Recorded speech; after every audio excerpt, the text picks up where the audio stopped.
Assalamualaikum warahmatullahi wabarakatuh. Salam sejahtera bagi kita semua. Salam kebajikan. Om Swastiastu, Namo Buddhaya. Jumpa lagi dengan Kong Teguh di program Kong Teguh. Kali ini kita akan membicarakan seputar perang Ukraina-Rusia atau perang Rusia-Ukraina. Pemirsa, perseteruan antara Rusia versus Ukraina sejak bulan Februari lalu menimbulkan dampak berantai yang ternyata tidak hanya berdampak pada kedua negara tersebut, namun juga pada dunia internasional termasuk Indonesia.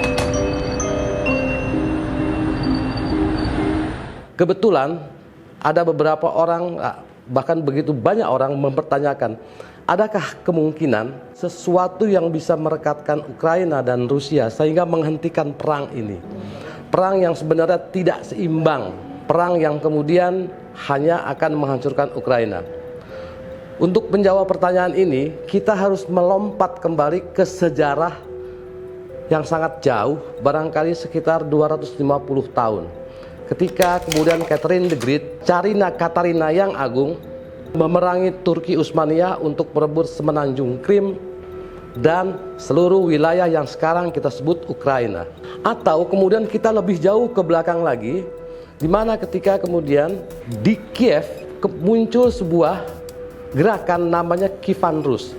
Artinya yang namanya peradaban Rusia itu tidak lahir di Rusia, tetapi di Kiev, kota di sebuah Ukraina. Menjadi persoalan adalah setelah Kekaisaran Rusia berdiri dan kemudian Rusia keluar dari Kiev, lalu membuat kota Saint Petersburg, dulu bernama Petrograd, kemudian berubah lagi Saint Petersburg, pernah menjadi kota Leningrad. Lalu Rusia membangun Moskow sebagai ibu kota. Di situ tampak bahwa yang namanya bangsa Ukraina dengan Rusia serta bangsa-bangsa sekelilingnya, Moldova atau Belarusia adalah serumpun. Mereka rumpun bangsa Slav. Nenek moyangnya adalah Balkan. Lebih tepatnya adalah Serbia. Rumpun bangsa Slav itu adalah Serbia atau dari orang-orang dari kawasan Balkan. Namun perjalanan sejarah 100 tahun atau 200 tahun kemudian mengubah segalanya. Bagaimana nasionalisme Ukraina terbentuk? Itu pun nasionalisme Ukraina tidak terbentuk di tanah Ukraina, tetapi di Polandia. Lalu kemudian menyeberang ke Ukraina dan terpelihara sedemikian lama sampai sekian ratus tahun. Ada usaha-usaha untuk keluar dari orbit Rusia, tetapi upaya itu selalu gagal. Dalam 100 tahun terakhir setidaknya ada 3 kali Ukraina berusaha keluar dari orbit Rusia. Yang pertama ketika Perang Dunia ke-1. Jerman dan Austria merancang sebuah strategi bagaimana mengeluarkan Ukraina dari Rusia. Muncullah yang disebut dengan revolusi Bolshevik. Revolusi Bolshevik adalah sebuah revolusi yang tidak muncul sendirinya, tetapi dirancang oleh Israel Helpan, seorang Belarusia, untuk mengeluarkan Ukraina dari Rusia. Namun ketika di ujung-ujung perang tahun 1918, Ukraina memerdekakan diri. Itulah kali pertama Ukraina memerdekakan diri dan menjadi negara merdeka. Tapi usianya sangat pendek, hanya 5 tahun. Tentara Merah Rusia menyerbu Ukraina, merebut Kiev, menaklukkan seluruh Ukraina, lalu memasukkan Ukraina ke dalam sebuah negara yang didirikan Lenin, yaitu Uni Soviet. Habis semua upaya nasionalisme Ukraina.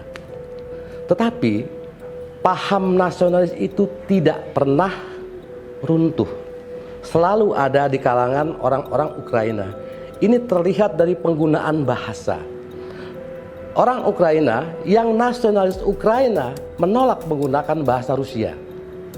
Dia mengembangkan bahasanya sendiri, namanya Ukrainian. Dia mengembangkan sendiri bagaimana gagasan Ukraina itu yang disebut dengan Ukraina Polia atau Ukraina Pilia.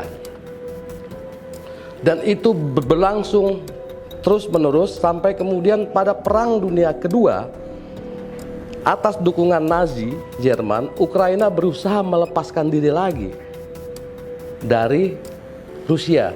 Upaya itu gagal setelah Jerman gagal menaklukkan Saint Petersburg. Terjadilah kemunduran luar biasa dan orang-orang Nazi Ukraina harus berperang dengan tentara merah dan kalah. Udah selesai tahun-tahun seusai Perang Dunia Kedua, Ukraina seluruhnya sepenuhnya menjadi sebuah negara di bawah Uni Soviet yang bernama Republik Rakyat Sosialis Soviet Ukraina. Namun ada satu perubahan yang sangat menarik pada tahun-tahun 45-46 bahkan sampai tahun 50. Ukraina punya perwakilan di PBB.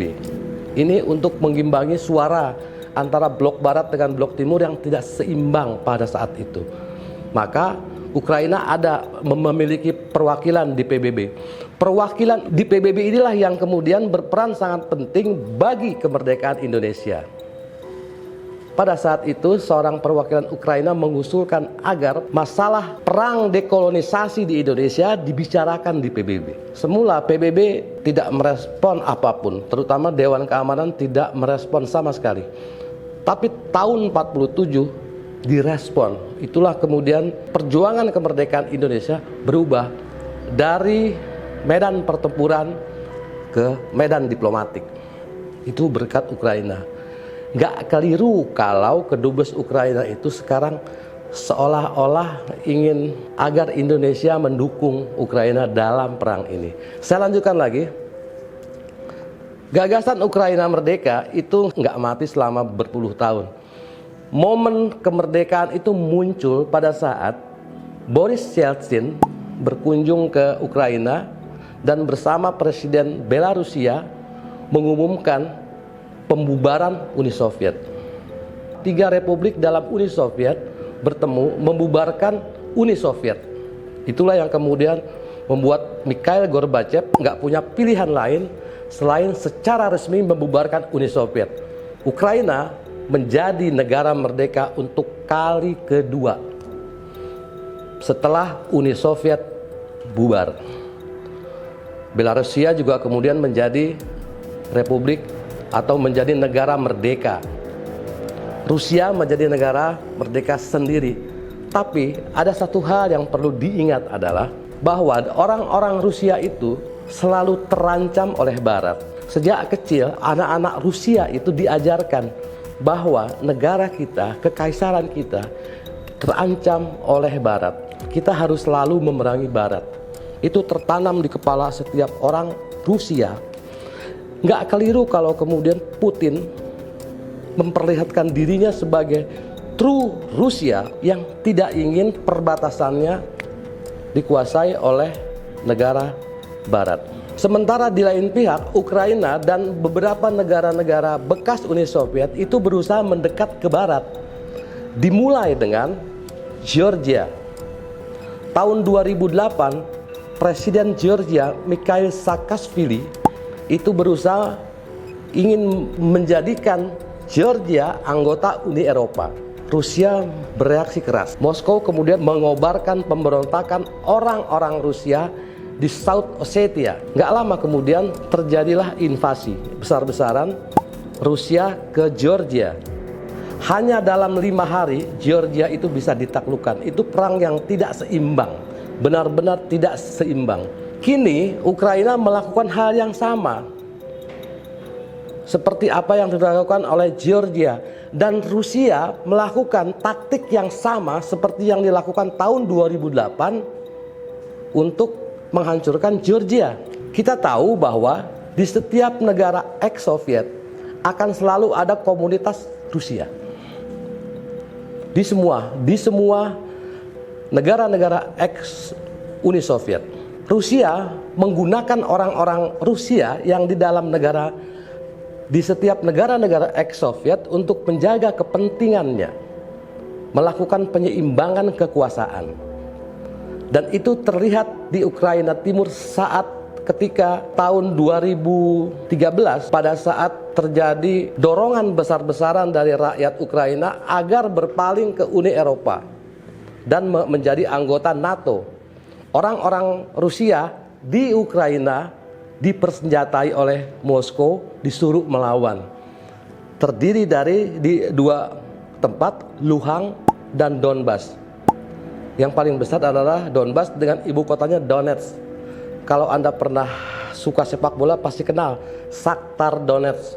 Nah, itu dari situ, itu adalah klub Ukraina yang punya orang Rusia. Ya, kita lihat pada saat sekarang ini perang dimulai oleh pemberontakan Luhansk dan Donbas.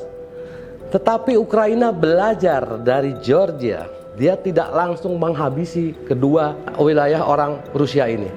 Pelan-pelan. Dan itu berlangsung sampai lebih 13 tahun dengan korban sekitar 13.000 jiwa. Sementara pemerintahan Ukraina terus mendekat ke barat dan meminta keanggotaan NATO.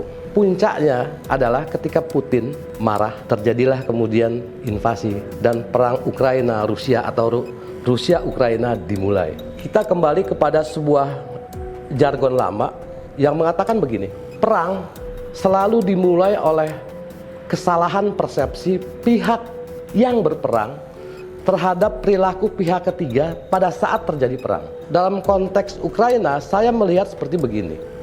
Presiden Volodymyr Zelensky salah, melakukan kesalahan. Dia berharap ketika Ukraina diserang, maka anggota-anggota NATO akan ikut mengirimkan pasukan.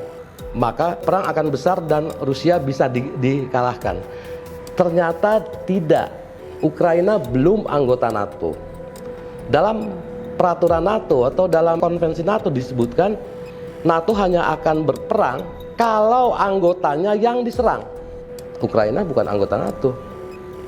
Itulah kemudian yang terjadi adalah anggota NATO hanya memberikan dukungan diplomatik, cuap-cuap, atau barangkali sedikit persenjataan.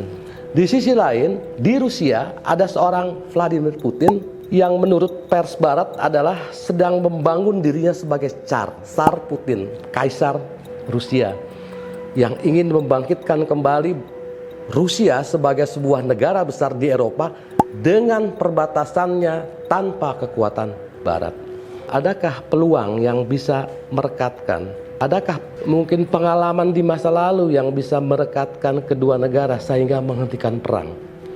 Mungkin ada, yaitu kesadaran sebagai bangsa yang satu rumpun. Biar bagaimanapun, Rusia, Ukraina, Moldova, Belarusia, dan sekelilingnya adalah keturunan bangsa Slav. Mungkin kita pernah dengar politik panslavisme yang dilaksanakan Rusia pada abad ke-19.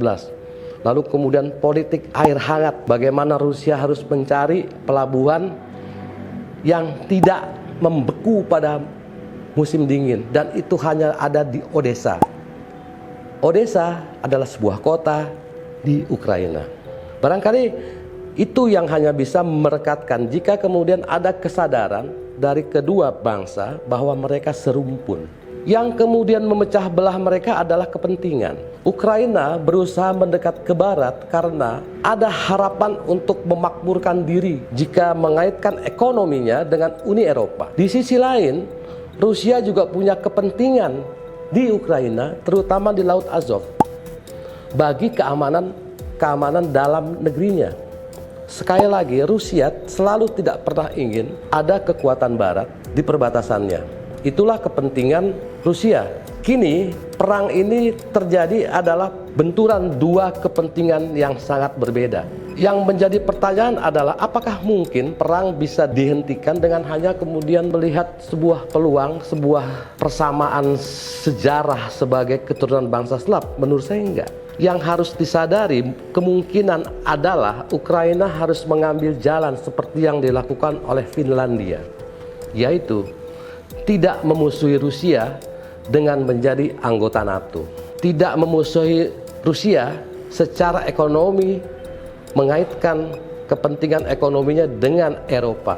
Sebab setengah dari Ukraina ada pipa Nord Stream, di mana gas Rusia dialirkan ke Eropa Barat melalui Ukraina.